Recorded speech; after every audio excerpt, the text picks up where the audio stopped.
9th में जैसे आपको मालूम होगा सिलेबस चेंज हो गया है सभी विद्यार्थियों को।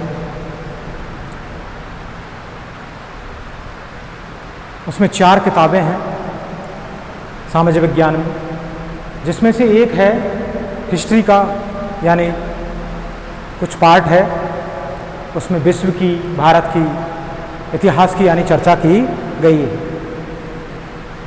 जिसमें पहला चैप्टर है जो तुम्हारा,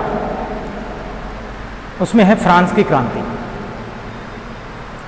और इस घटना ने, फ्रांस की अगर क्रांति की अगर बात करें तो इस घटना ने विश्व में, फ्रांस में ही नहीं विश्व में सामाजिक स्तर पर पूरी तरह से परिवर्तन कर दिया था। जैसे भारत की बात करें तो भारत में कैसे परिवर्तन हुआ, क्योंकि अगर यहाँ की अगर बात करें तो यहाँ पर आंदोलन हुए, क्रांति हुई, जैसे अपन बात करते हैं।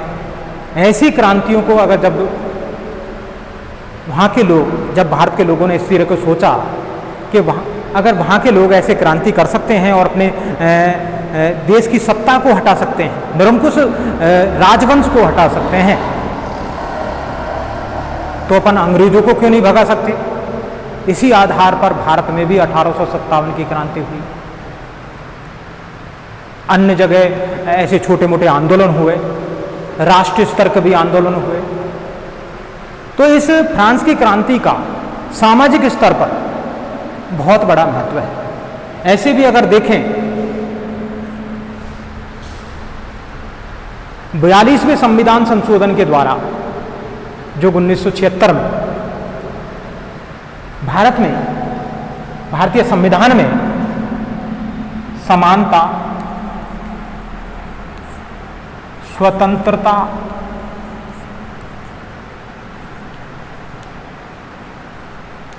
बंधुत्वता, इनको शामिल किया गया था। जैसे प्रस्तावना में, पहले तुम्हारी पुस्तक में देखना, पहले पन्ना जब पलटेंगे तुम, जो कवर है ऊपर का, उसमें देखेंगे इन चीज़ों को शामिल किया गया है। समानता, स्वतंत्रता, बंधुत्वता, और यही क्रांति का मूल उद्देश्य था वहाँ पर, क्योंकि वहाँ पे निरंकुश राजवंश था। उस निरंकुश राजवंश को हटाने के लिए उन्होंने क्रांति की। यानी कोई भी चीज़ जब अति हो जाती है तो उसका विनाश निश्चित हो जाता है। ऐसे ही यहाँ यानी फ्रांस में क्रांति हुई। 1789 में फ्रांस के एक क्रांति हुई जिसने विश्व के लगभग सभी देशों को सामाजिक क्षेत्र की दिशा ही बदल दी। यानी समाज में किस प्रकार से सभी पिछड़े गरीब तबके के जो लोग हैं उनको अधिकार मिलना चाहिए। इस क्रांति से यानी एक तरह से सबको यानी समझ में आया। इस क्रांति को फ्रांसीसी क्रांति के नाम से जाना जाता है और इस क्रांति को विश्व के सामाजिक संरचना के क्षेत्र में आमूल परिवर्तन का सूत्रपात कहा जाता है। और धीरे धीरे विभिन्न देशों में भी लोग अपने अधिकारों की मांग करने लगे, क्योंकि इस क्रांति को देखकर उन लोगों ने सोचा, अन्य देशों के जो लोग थे उन्होंने सोचा, जब वो अपने देश के लिए ऐसा कर सकते हैं तो अपन क्यों नहीं कर सकते, अपन क्या उनसे कम है क्या। ऐसे भारतीयों ने भी सोचा और भारत को आज़ादी मिल गई।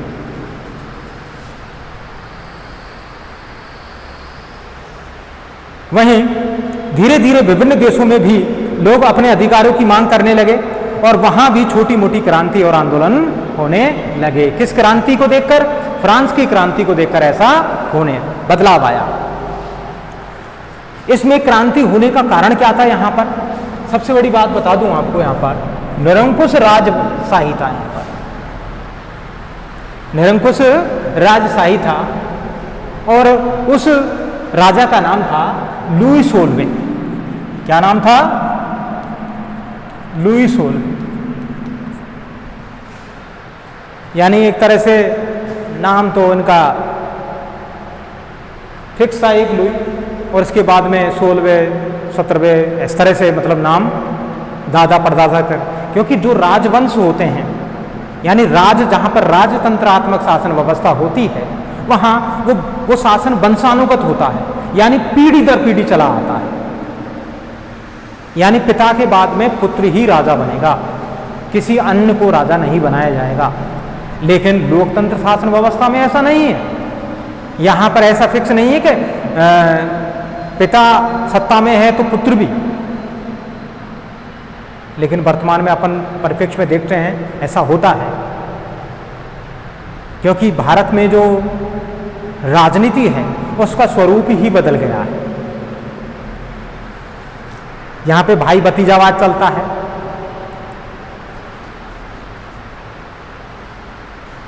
ऐसा शासन जहां राजा ही सर्वे सर्वा होता है। निरंकुश राजशाही का मतलब क्या है? यानी ऐसा राजा यानी ऐसा शासन जहां पर राजा ही सर्वे सर्वा होता है। नागरिकों को कोई अधिकार नहीं दिया जाता है। वहां की जो जनता है उसको कोई अधिकार नहीं दिया जाता है। अगर अधिकार मांगते भी हैं तो उनके अधिकारों को दबा दिया जाता है, उनका दमन कर दिया जाता है, यहां तक कि उनको मृत्युदंड तक दे दिया जाता है राजा के द्वारा। जैसे तुमने पढ़ा होगा मौर्य के बारे में, चंद्रगुप्त मौर्य के बारे में, जो नंद वंश की स्थापना, पहले एक नंद वंश था, उससे पहले यहाँ के एक प्रकांड विद्वान थे जिसका नाम था विष्णुगुप्त। चाणक्य भी कहते हैं, कौटिल्य भी कहते हैं उसको। तो जहां शासन व्यवस्था में अराजकता होती है तो वो शासन उसका अंत होना निश्चित है। ऐसे यहां पर हुआ। यहाँ की जनता के द्वारा विद्रोह किया गया, क्रांति की गई और उन्होंने इन अधिकारों की मांग की। समानता, स्वतंत्रता, बंधुत्वता, भाईचारा। बंधुत्वता का मतलब भाईचारा। भारतीय संविधान में इनको जोड़ा गया है।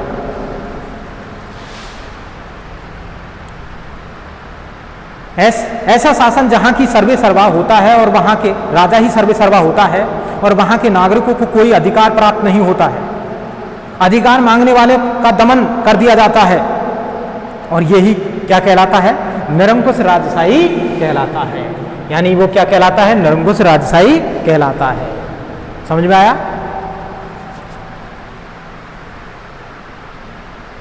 सन 1774 में एक राजवंश था, उसका नाम था बुरगो राजवंश, जिसमें लुई 16वां फ्रांस की राजगद्दी पे बैठा। यानी शासक अपने पिता के बाद में पुत्र, क्योंकि जो राजतंत्रात्मक जो शासन व्यवस्था होती है वहां पे ऐसा ही होता है। उस समय राजकोष बिल्कुल खाली था, क्योंकि वो पूरे जितने भी जो राजा थे पूरी तरह से विलासी थे और ज़्यादातर झगड़ालू प्रवृत्ति के थे, ये ऐसो आराम, युद्ध वगैरह करना। इस वजह से उनका जो राजकोष था वो पूरी तरह से खर्च हो चुका था और युद्ध लड़ने के कारण कर्ज में दब गए थे। अन्य राज्यों से उन्होंने कर्ज ले रखा था। लुई 16वां के शासनकाल में फिजूल खर्ची बहुत अधिक थी, इसके कारण ज़्यादा कर्ज में दब गए थे, फिजूल खर्ची ज़्यादा करने लगे थे। गाँव में तो कहवे भी है, यानी फिजूल खर्ची करना गलत बात है।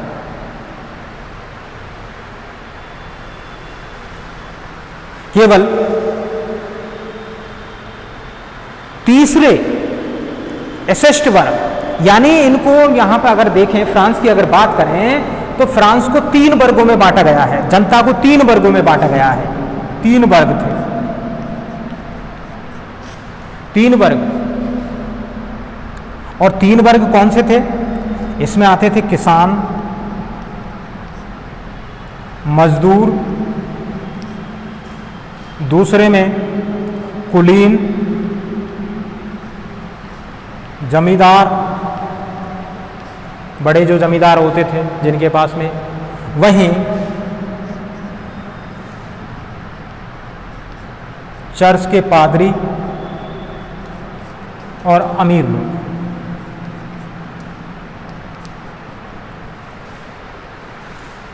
तीन वर्गों में विभाजित था, जिसमें एसेस्ट फर्स्ट, एसेस्ट 2, एसेस्ट 3। तो केवल तीसरे एसेस्ट वर्ग के लोग ही कर अदा कर पाते थे, यानी बेचारे ये कर नहीं दे पाते थे। तीसरे वर्ग के जो थे चर्च के पादरी और अमीर लोग, यही कर दे पाते थे, अन्यथा ये 2 वर्ग नहीं दे पाते थे। ऐसी स्थिति। फ्रांसीसी समाज कैसा था? जैसे मैंने बताया 3 भागों में विभाजित किया हुआ था इनको। 18वीं शताब्दी में फ्रांसीसी समाज 3 एसेस्ट में बटा हुआ था, 3 भागों में। प्रथम एसेस्ट, द्वितीय एसेस्ट और तीसरे एसेस्ट। पूरी आबादी में लगभग 90% किसान थे। कितने? 90% किसान थे। लेकिन उनके पास में जमीन बहुत ही कम थी, जमीन का भाग बहुत ही कम था। जो कृषि युक्त जो भूमि थी वो बहुत कम थी। लगभग 10% जमीन पर ही कुलीन, 60% जमीन पर कुलीनों और चर्च के पादरी और तीसरे एस्टेट के अमीरों का अधिकार था। यानी 60% जमीन, फ्रांस की जो 60% जमीन थी उस पर यानी एक तरह से दूसरे एसेस्ट और तीसरे एसेस्ट इनका अधिकार था। प्रथम 2 एसेस्ट कुलीन वर्ग और पादरी वर्ग के लोगों को कुछ विशेष अधिकार प्राप्त थे, वहीं जिनमें उनके द्वारा राज्य को दिए गए जाने वाला कर में छूट दी जाती थी। यहाँ के कुलीन वर्ग को अन्य सामंती विशेष अधिकार प्राप्त थे। सामंत कौन होते थे? यानी राजा पूरे देश पे तो शासन कर नहीं सकता, इसलिए एक प्रांत पर एक व्यक्ति को निश्चित किया जाता था और उसे ही क्या कहते थे? सामंत कहते थे। यानी उस प्रांत की देखरेख जो करता था, राजा के देखरेख में वो कौन करता था? सामंत करता था। क्योंकि दूर दराज के जो एरिया होते थे, प्रांत होते थे, उनकी देखरेख सामंत किया करते थे। जो किसानों को सामंती कर वसूल करते थे, यानी एक तरह से किसानों से ये कर वसूल करते थे और ये एक तरह से कर वसूल करके किसको देते थे? राजा को पहुंचाते थे और उनमें से इनका जो कमीशन होता था वो इनको मिल जाता था। वहीं जबकि किसान अपने स्वामी की सेवा तथा उसके घर काम करता था और सैन्य सेवाएं करता था, यानी सेना में युद्ध के लिए भी लड़ने जाता था, आदि कई काम होते थे। खेतों की जुताई करना, फसल काटना, ये सब यानी एक तरह से किसान करता था, मजदूर करते थे जो प्रथम वर्ग के लोग थे, प्रथम एसेस्ट, ये इनका काम था। यहाँ पे 2 तरह के टैक्स और चलते थे फ्रांस में, और वो टैक्स थे, एक तो था टाइट। एक टैक्स कौन सा था?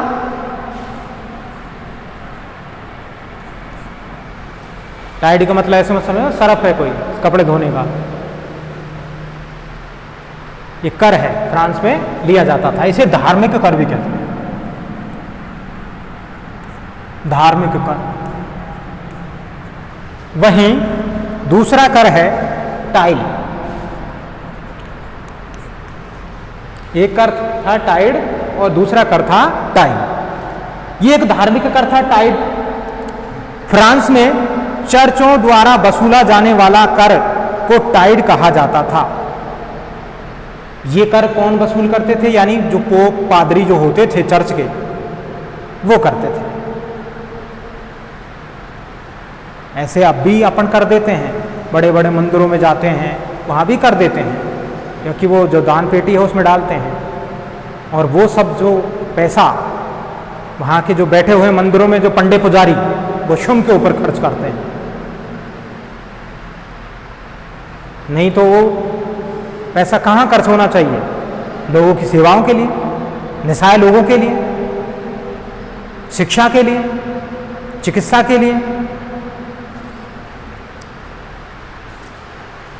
जो कृषि के उपज के 10वें भाग के बराबर होता था, ये जो कर होता था फ्रांस में, तो ये कर यानी कृषि का कितना? कृषि का 10वां भाग होता था, यानी 10वें भाग के बराबर, यानी 10वां भाग, जितनी पैदावार हुई है उसका 10वां भाग देना पड़ता था। वहीं टाइल, यह एक प्रत्यक्ष कर जो सीधे जनता द्वारा राज्य को अदा किया जाता था, जिसे नगद भी कह सकते हैं, यानी ये डायरेक्ट राजा के पास में जाता था। नगद कर यानी प्रत्यक्ष रूप से राजा को भेंट स्वरूप दिया जाता था। वहीं यहां पर अगर बात करें, निरंकुश राजवंश था, तो यहां के जो किसान थे, मजदूर थे, उनकी स्थिति कैसी हो गई थी? अधिकतर कामगार कारखानों में काम करते थे, लेकिन काम करने के साथ साथ जो उनको वेतन था वो निश्चित किया हुआ था, वो निर्धारित किया हुआ था राजा के द्वारा। लेकिन महंगाई दिनादिन बढ़ रही थी, लेकिन उनका वेतन नहीं बढ़ रहा था, इसलिए उनको अपना जीवन चलाने के लिए बहुत परेशानियों का सामना करना पड़ता था। फ्रांस में एक जो खाने पीने की चीजें थी उनका दाम बढ़ा दिया गया, महंगी कर दी गई। फ्रांस में एक चलती थी पाव रोटी, उसके दाम भी बहुत महंगे कर दिए गए थे। अधिकतर कामगार कारखानों में काम करते थे, उनकी मजदूरी मालिक तय करते थे। यहां मालिकों को राजा होते थे जो कर राजा को देते थे, वहीं मालिक निश्चित करते थे, क्योंकि उनका भी तो कमीशन है। भाई राजा से यह थोड़ी है कि मजदूर किसानों से जो कर वसूल करेंगे वो पूरा का पूरा यानी एक तरह से उन राजा को ही दे देंगे, इसलिए अपना भी उनका कमीशन होता था। लेकिन मजदूरी उस हिसाब से नहीं बढ़ रही थी जिस हिसाब से महंगाई बढ़ रही थी। वहां के लोगों को अपना जीवन चलाना मुश्किल हो रहा था। प्रकृति आपदा के कारण कभी सूखा पड़ जाता था, यानी अकाल पड़ जाता था, और कभी ओलावृष्टि हो जाती थी, यानी फसल पूरी तरह से चौपट हो जाती थी। फसल खड़ी है, ओले पड़ गए तो क्या बचाएगा किसान? कुछ नहीं ले जा पाएगा, खेत में ही सब अनाज बिखर जाएगा। तो इससे क्या होता था, जो फसल की जो पैदावार थी वो गिर गई, क्योंकि उनको तो निश्चित रूप से वहां यानी अपनी फसल का 10वां भाग देना पड़ता था। वहां तो उनमें कोई कमी नहीं की गई उनके कर में। तो इसका नुकसान आखिरकार किसान और मजदूरों को ही भुगतना पड़ता था। लुई 16वें द्वारा कर में वृद्धि की गई, यानी कर में और बढ़ा दिया गया, क्योंकि उनकी फिजूल खर्ची के कारण वो जो कर्ज में दब रहे थे, तो उन्होंने क्या किया, जनता पर कर लाद दिया। पहले से ही जनता परेशान थी और ज्यादा परेशान हो गई। यानी कहने का मतलब क्या है कि अति जो होती है वो विनाश का कारण होती है, विनाश निश्चित होता है। खाने पीने की वस्तुओं की महंगाई, फ्रांस की जनसंख्या में वृद्धि, यानी जनसंख्या दिनों दिन बढ़ रही थी। यहां पे भारत में अगर बेरोजगारी की बात करें, भुखमरी की बात करें, जनसंख्या भी इसमें बहुत बड़ी जिम्मेदार है, यानी जनसंख्या का बढ़ना। ध्यान रहे, विश्व में भारत दूसरे स्थान पर है जनसंख्या में, 135 करोड़ के समथिंग जनसंख्या है भारत।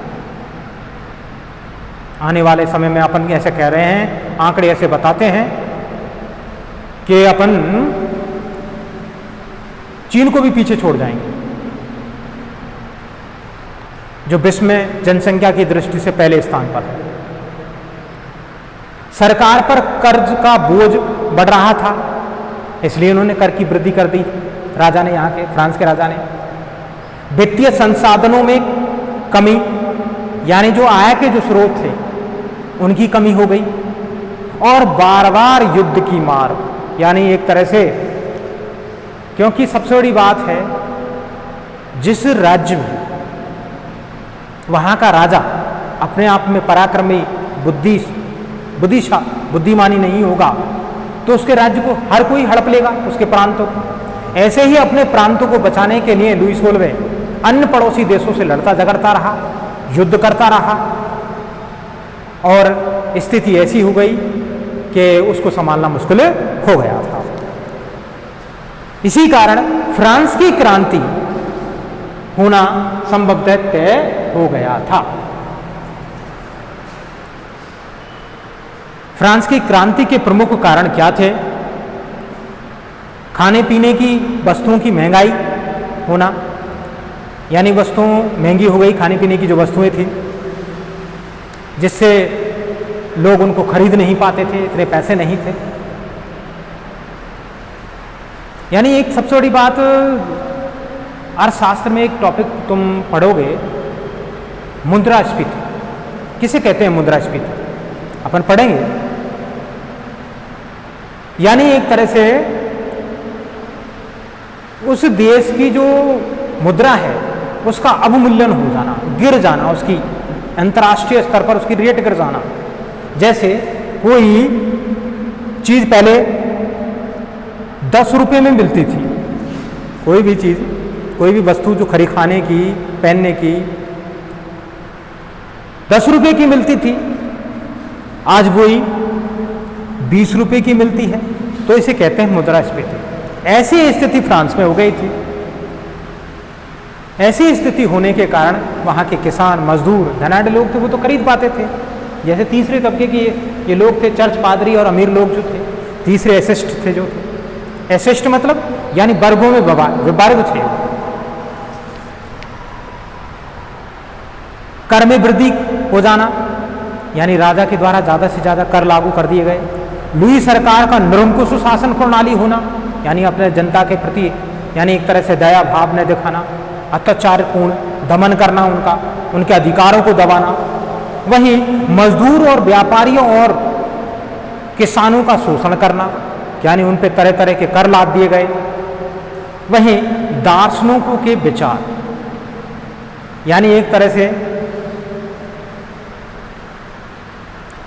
किसी भी राजतंत्रात्मक में, यानी जहां राजा का शासन होता है, वहां पे एक दार्शनिक पुरोहित जो होते हैं, राजा को एक धार्मिक बातें जो बताते हैं, ऐसे ही राजा उन धार्मिक नीतियों के आधार पर काम करता है।